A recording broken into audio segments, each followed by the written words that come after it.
Resolution Metro Council put forward calls for a ceasefire in Israel and Palestine, and it is creating controversy. A group of protesters were escorted out of last night's Metro Council meeting. Wave News reporter Noel Friel talked with one of the sponsors of the resolution after the vote on it was ultimately tabled.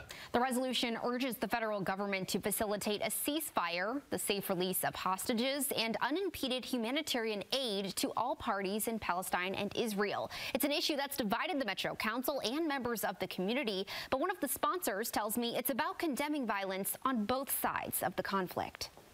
Those on all sides of the Israeli-Palestinian conflict spoke during the addresses to Metro Council at Thursday's meeting. Some members of Louisville's Jewish community spoke out against the resolution calling for a ceasefire, arguing it would unnecessarily divide Louisvillians being impacted by the conflict even further. Hamas is the enemy, not the Palestinian people. Let's free Gaza from Hamas. We urge you to consider how you can be a force for healing and not a force for continued division in what is clearly a divided council and a divided moment for so many of us. While other Jewish Louisvillians spoke in support of the resolution, condemning the actions of the Israeli government. We support the ceasefire resolution. When we hear Israeli spokespersons deny that Israel is deliberately killing civilians in Gaza, we know they're lying. 5 months ago today, I never thought that I would be reading over the Palestine Health Ministry's death toll report to find over 40 members of my family on this list. When this speaker was interrupted by Council President Marcus Winkler, protesters began chanting and were removed from the meeting. Free Palestine!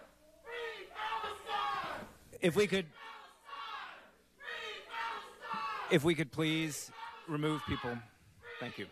District 4 Metro Council member Ja'Cory Arthur sponsored the resolution. Arthur says he had hoped to join other cities that have passed legislation calling for a ceasefire. Arthur also tells me he created the resolution with input from both Jewish and Palestinian communities. Our local Palestinian community, our local Jewish community approached me and Councilwoman Shamika Parrish-Wright and asked us to sponsor this legislation in support of them looking for peace.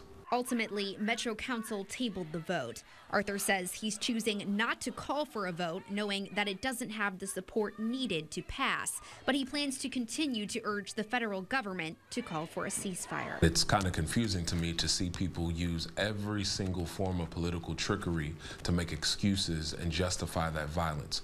There is no justification, and I will not be silent about it. And I'm so proud of every Louisvillian who has spoken up and showed up and stood up, and they haven't been silent about it. And we're going to keep doing that, whether the Metro Council supports it or not. Arthur tells me the resolution will be held on the Metro Council agenda for 6 months, but it will not be voted on. Noel Friel, Wave News. Thanks, Noel.